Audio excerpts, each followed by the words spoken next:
There's a copy of the Sydney Organ Journal. Thank you so much. You will see your name in it. Oh, Because I saw you in commenting on the reawakening of the organ in Notre Dame, and it was on a Saturday in a couple of months ago, and your comments on it, supportive of the improvisation of the versets.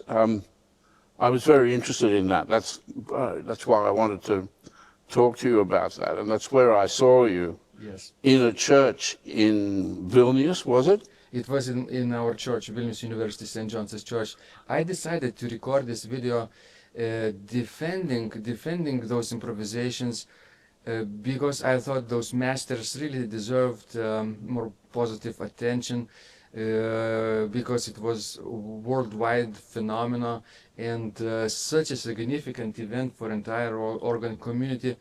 And to only think about it from the negative perspective would be quite limiting, I thought.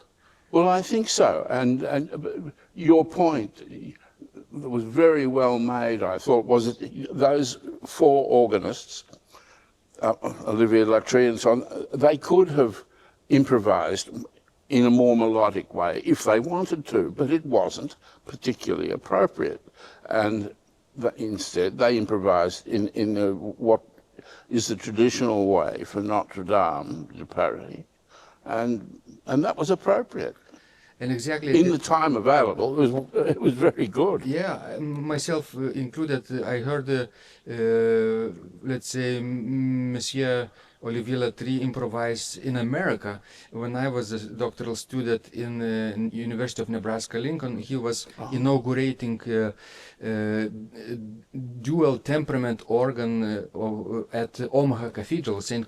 Cecilia Cathedral there, and he was improvising very melodically based on Gregorian chants, just like we would thought it might be more appropriate, right, for lay audiences. So yeah, for American setting it was really appropriate, but in the heart of Paris they chose a different one, a Cocherot tradition maybe. I've heard Cocherot as a boy. He came to Sydney in 1959 and he improvised at Sydney Town Hall. I don't remember much about that, of course. I was, it's too long ago, but Cocherot he was wonderful. He played with the Sydney Symphony Orchestra, but of course Latry is brilliant also. Yes, I think, and a sketch. He was a brilliant composer Yes, too. Yes, yes. The other two, I have met one of them. I've met three of them. Vincent Dubois. Yes. Yeah, He's been here. And the new assistant organist, the young one, who probably will become quite famous later on, just like the famous masters Latry and their contemporaries are right now famous because Yes. of Notre Dame. Well, he's the organist, I think, de chœur, isn't Yes. he? I think Fajols. I don't know how he Yes. pronounces his name. It'll be interesting to see. Yes. All right. Is this your first time in Sydney? It is my first time in the Southern Hemisphere. Yeah, it's Really? Yeah, it's Oh, wow. it's quite the opposite of what we're used to. Right now in Lithuania we have spring, early spring basically. Trees are not yet blooming. Birds are already migrating up north to Lithuania from the south. I guess in Australia birds are migrating the other way, right? Some of them will certainly be doing that. Yes. We're literally on the opposite ends of the world. Yeah. That's so I believe you went to the Opera House yesterday. It was magnificent, amazing experience. Yeah, I'm very grateful for this opportunity to try out the organ and to go inside of the organ loft, and it was really eye-opening. I never imagined it was so high situated in the balcony. It's very magnificent view from upstairs. Well, of course, that certainly used to create problems for the choir and the instrumentalists lower down to stay in time with the organ way above their heads. It used to be said that they couldn't hear the organ. Mm-hmm. I don't know how true that is, but it was said. But it seems to be much better now. Yeah, it's truly magnificent instrument and very versatile. It can play all kinds of repertoires, right? All kinds of historical periods very well. And I tried all of it, the fragments of various styles, and I was very pleased what I saw and heard. Well, okay, that's an interesting point. So how do you think, how suitable is the opera house organ for the symphonic repertoire, for Vienne or Vidor, let's say? Nowadays, I think it has all those electronic aids, right? Setters and sequencers, right, for registration settings. I think it's much easier now to play than before, probably symphonic music. But you still have to register with a certain taste in mind, what you are supposed to be hearing out in the audience there, where they're sitting, comparing the ideal sound maybe in your mind, what it could be in Paris, right, let's say, or other parts, other cathedrals, right, and recreating the same sound, but here in Sydney. It wouldn't be probably the same, but it will be very pleasing nonetheless. That's interesting. It's an interesting point of view. Yes.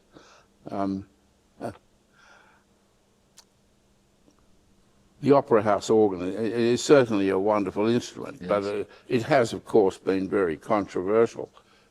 The other instrument we have here that you may or may not be able to access is the Sydney Town Hall instrument, and of course for the symphonic repertoire, there may be nothing better in the entire world than what we have here, the Hill in Sydney. It's a magnificent instrument, and the new city organist is using it to great advantage.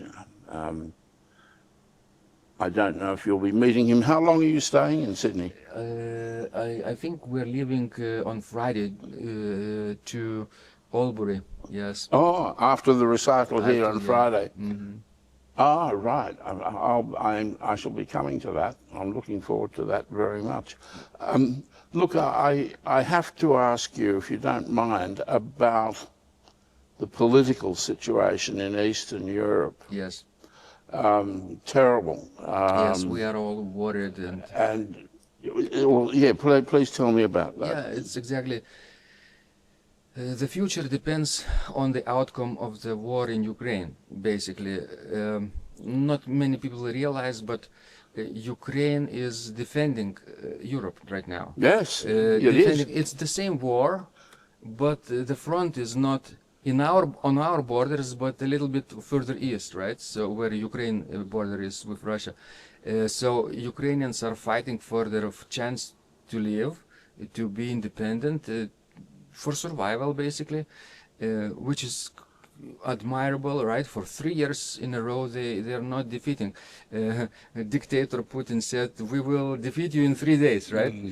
And it's been going on for 3 long years, and Ukrainians are still strong and fighting with all their spirit. Of course, entire world is supporting them and sending all they can, and this is really appreciated and valued, and probably going forward will be also needed to keep supporting it, because Ukrainians, they just can't give up, because if they give up, right, the fight, if they stop, if they were defeated, the dictator and their army will move west to the NATO borders, and they will use any chance to regroup, become stronger, right? And all the free world countries democratic countries shouldn't let that happen. Yes, I understand that point of view very well.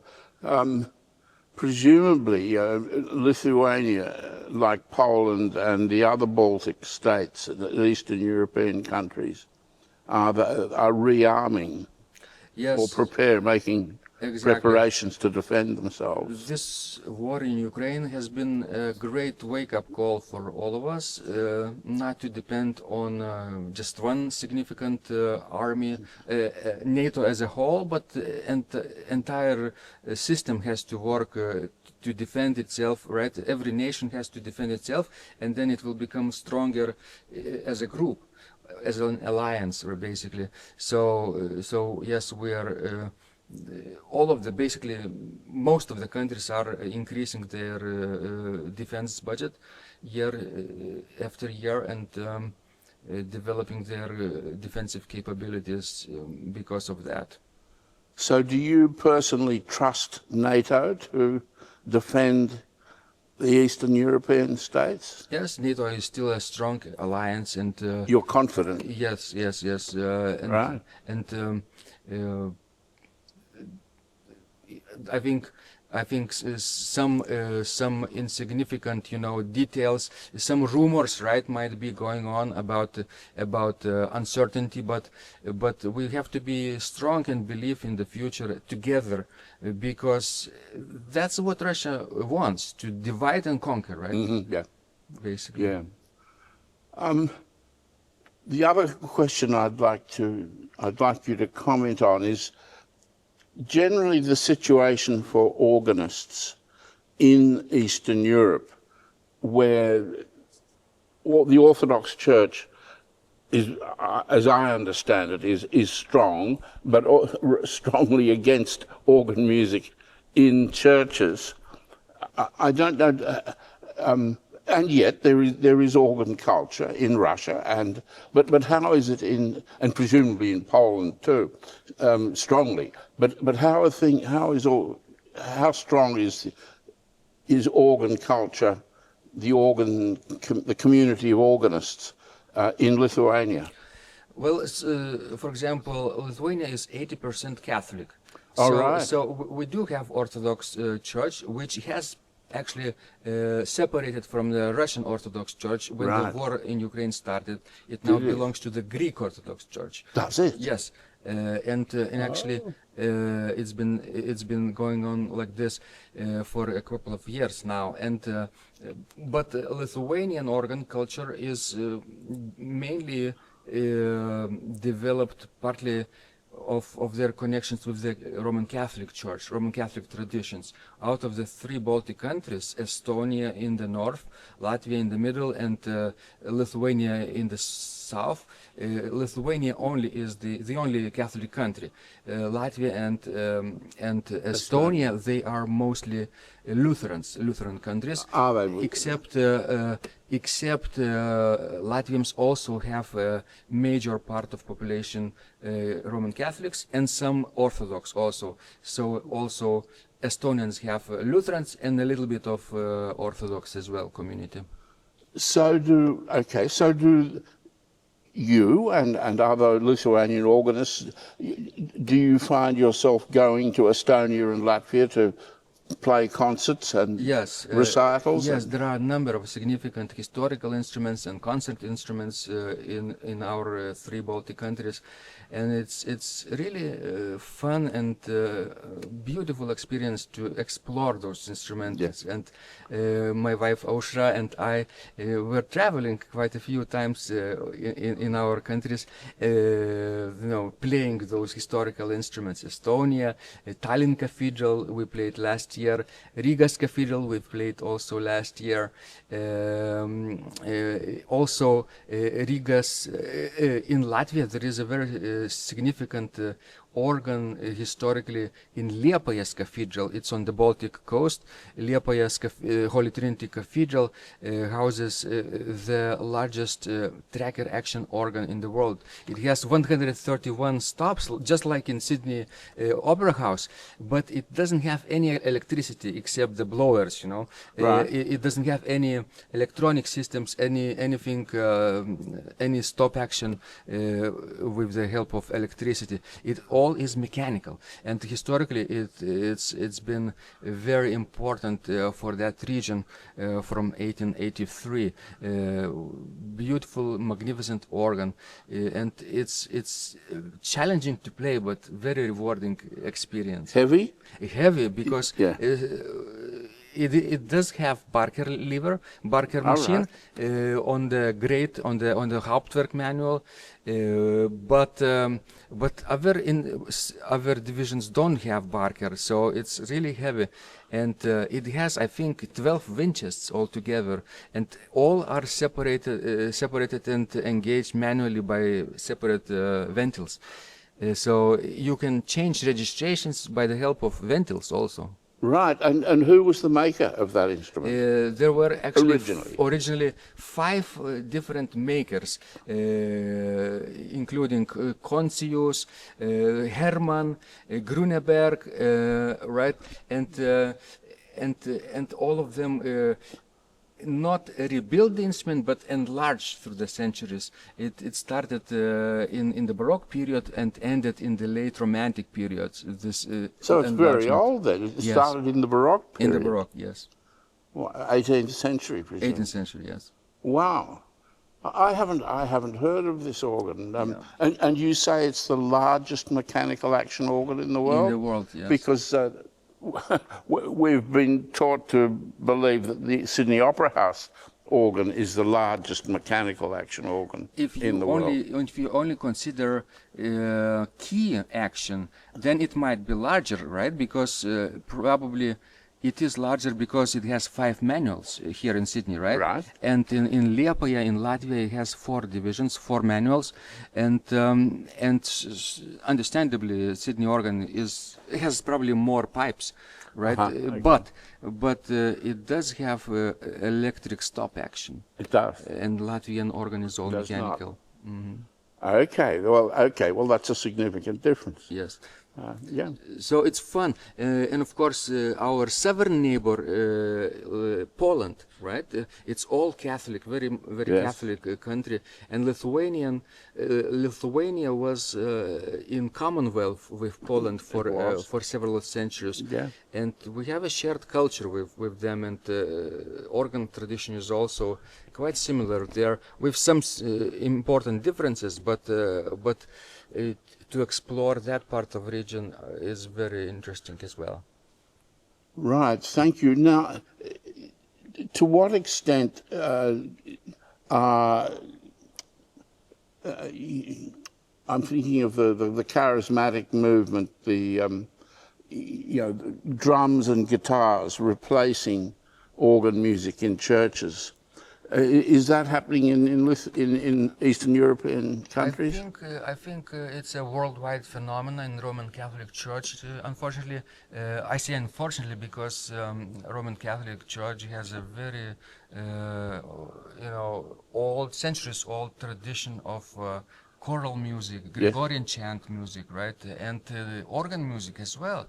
And in church documents, we can read that preferred instrument in the church still is the organ, together with the choral polyphony and Gregorian chants. This trinity, right, is preferred combination of music making in the Roman Catholic Church. But after Vatican II Council, local dioceses were given freedom to choose what kind of traditions they would like to worship in, right? And I think it started mostly in America.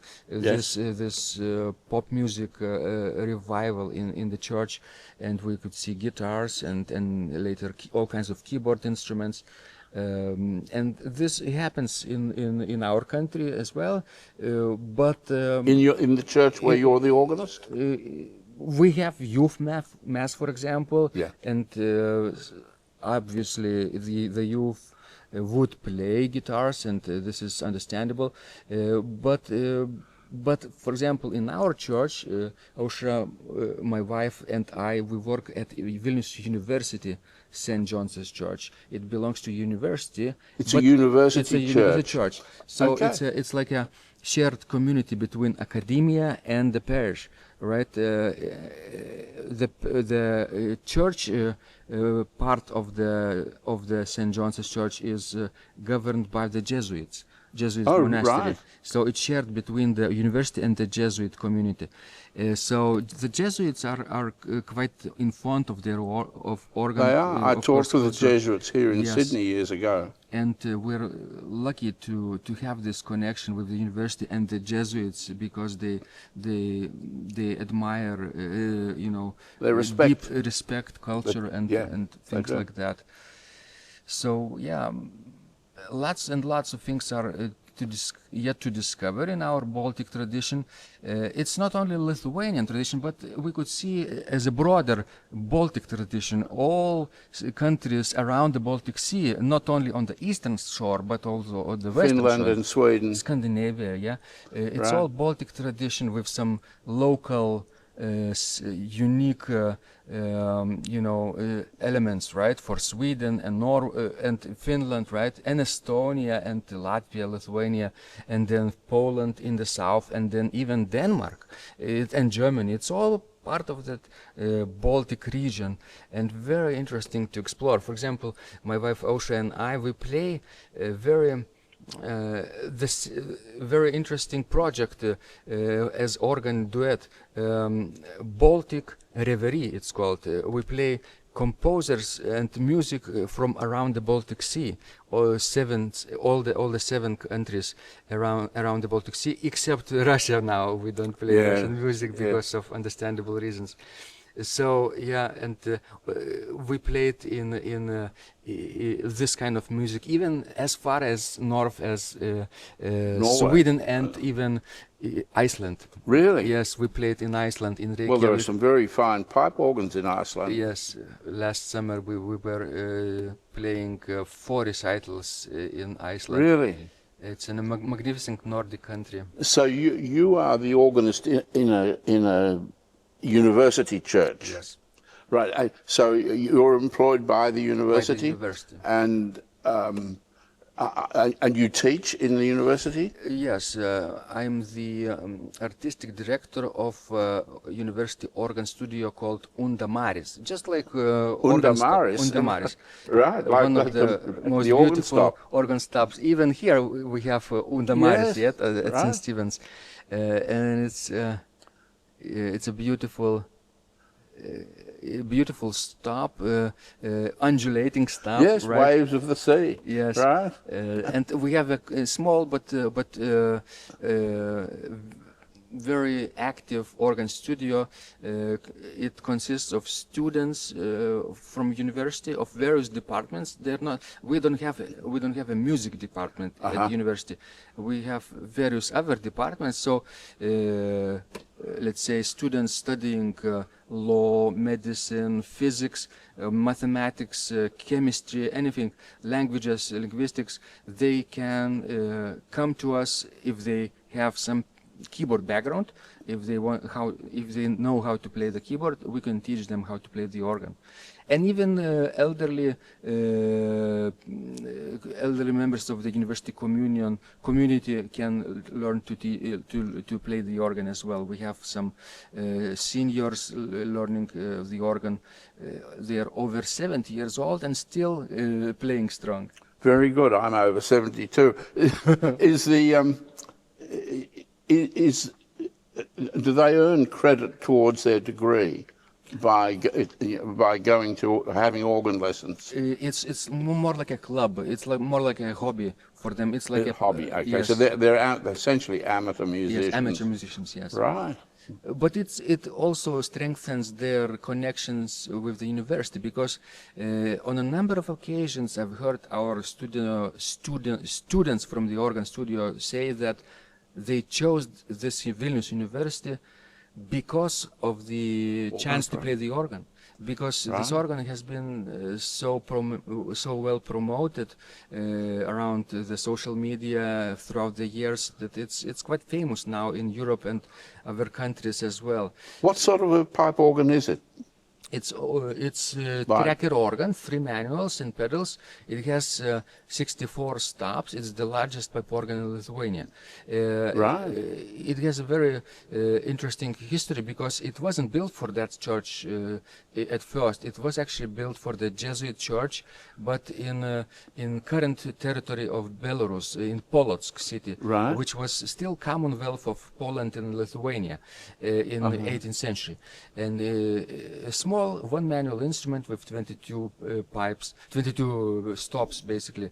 But then there was a big uprising against the Russian regime, the Tsar regime, because our country, Poland and Lithuania, Commonwealth, was divided at the end of the 18th century between Prussia, between Austria, and between Russia. And our region, Lithuania and part of Poland, became part of Russian Russia. Empire. Yeah.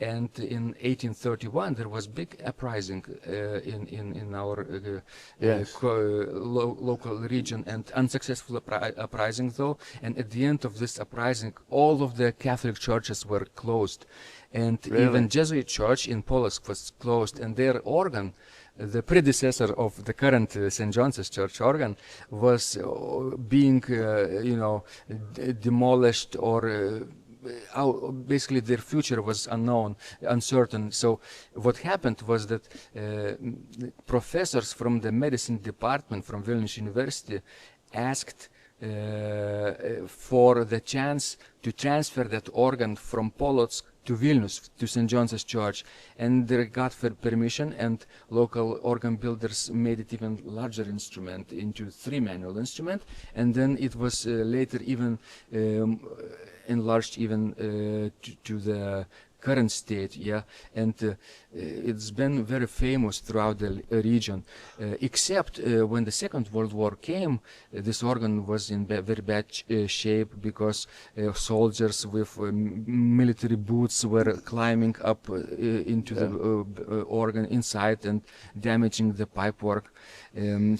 But then suddenly, after this church was closed down after Second World War, it became part of the museum. Oh. Yes, and luckily in museum everything had to be preserved, and luckily even our authorities understood that this is a cultural monument. It could be restored, it could be preserved. So in 1983 began reconstruction of the instrument basically, and it has been going on for 17 years until 2000.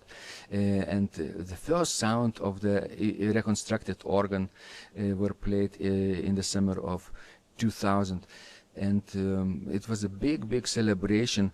And this International Society of Organ Builders, ISO, they had a meeting, like a conference in the Baltics, ISO Baltics 2000, and about 150 members came to this event, week-long event held in Lithuania, Latvia, and Estonia. They explored all the historical instruments in our countries, and this organ became well known back then because of that conference. And my wife Ausra, myself, and 2 other elderly organists also played a very significant recital there for the big international audience. So we were employed later on by the university as Vilnius University organist. Then we founded University Organ Studio later on, and so our activities continue nowadays also online, with promotion of this instrument through social media, through YouTube, and other technological means. Yes. Right. Oh, that's wonderful. Roughly how many firms of organ builders would there be in Lithuania?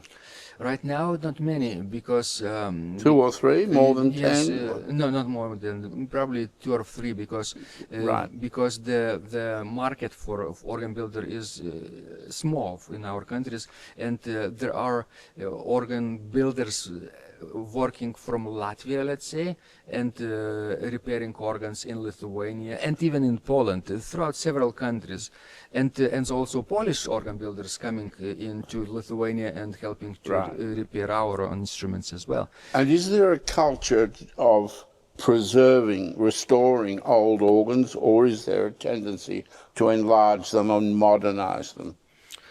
Well, luckily, we have a quite strong department of cultural monuments, right, which preserves the historical instruments as part of our heritage. So Right. it's not allowed to change historical material in this way. If the instrument, if the organ is part of the heritage listed instrument, right, it is protected. And then Right. if the church community wants to restore it, it's a very long and